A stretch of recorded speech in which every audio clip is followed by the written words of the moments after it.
In 2009, our club was 50 years founded, and we wanted to do something to mark the occasion. So some of the lads on the football side came up with the idea of having a tournament, an international tournament, and bringing over as many academy squads as we could.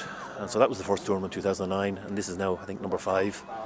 And the idea behind it would be to bring over oppositions, high quality oppositions, academies, and that shows our players, our parents, our coaches, the standards that are involved. I was here last year and for the first time, but I'd heard about St Kevin's Boys Club from a lot of people, but I was very, very impressed with the setup here. It's great, absolutely brilliant. We've got very good sides in schoolboy football, but there's always another level up from that, and this shows us the standard, what's expected of you. And it gets the players staying in hotels, and our own players stay in hotels, and they live together for a few days as they would if they were away. You can't have too much experience at anything, and I think if you start from a young age, then you're getting the experience obviously when you're young. And if the lads are going to go on to be players or professional players, some are, some won't, as we know, well then they know what it's all about from a very, very young age.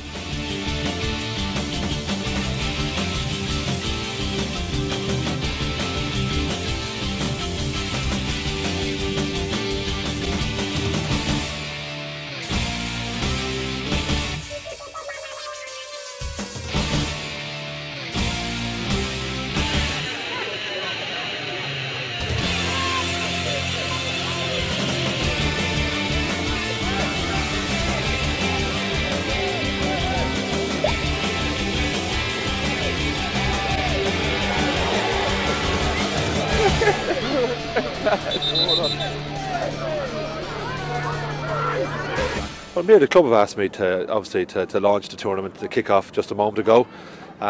St Kevin's Boys are a great club in Dublin, producing great players at all levels, and have produced some of the best international footballers we've had, players like Liam Brady. So when you're asked to be here today to launch it, it's not a problem.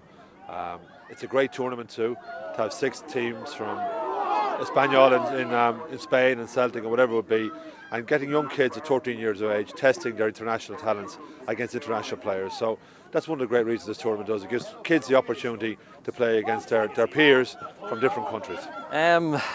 We started pretty well. To the side were very, very good. They kept the ball really well. We wouldn't be used to playing teams at that level. Normally we'd give the ball away and we get it back fairly quickly. Today was a bit different. But the lads will have learned an awful lot from the game, so that's what the whole thing is about. When I was a kid, we didn't have this type of thing, you know, and certainly when I was young, I remembered if we were playing against the likes of Arsenal or West Brom, it would have been great. So things have progressed a lot, and for the better. The plan for next year's tournament will start within a week or two of this tournament finishing, and we have to sit down and look at the budgets and can we afford it, because it does cost. We have to cover all the land-based costs, all the transport up and down, all the teams stay in the Skyline. We have to cover all that kind of thing. We've gained experience. I mean, you know, we did it well the first couple of years, but each year we add a little bit, we tweak it a little bit here and there, and it becomes a little bit more professional, a little bit more, you know. We just sorted out a bit better, sorted a few little problems a bit better. It's been fantastic from start to finish. The hospitality by St Kevin's here at the club has been nothing short of magnificent. The way that we were looked after at the hotel, and then the whole tournament itself, great standard, great quality of opposition, and naturally delighted to be coming out on top. For us it's great to be pitting our wits against the likes of Arsenal, West Brom, Espanyol and St Kevin's, who I thought were fantastic when we played them the other day. So it's a real level of intense competition that we thoroughly enjoy and relish, and we see a great development from the young players playing best v best. An exciting time for this group here. Next year they'll all attend the same school together, so they'll train 9 times a week, and play a game at the weekend. So it's the start of the journey for these young lads, and you know, they've done themselves no harm today. No, I mean, at the end of the day, football's a simple game, isn't it? It's about passing the ball, controlling the ball and passing it again, and try sticking it in the net at the far end. There's nothing too complicated as regards that, but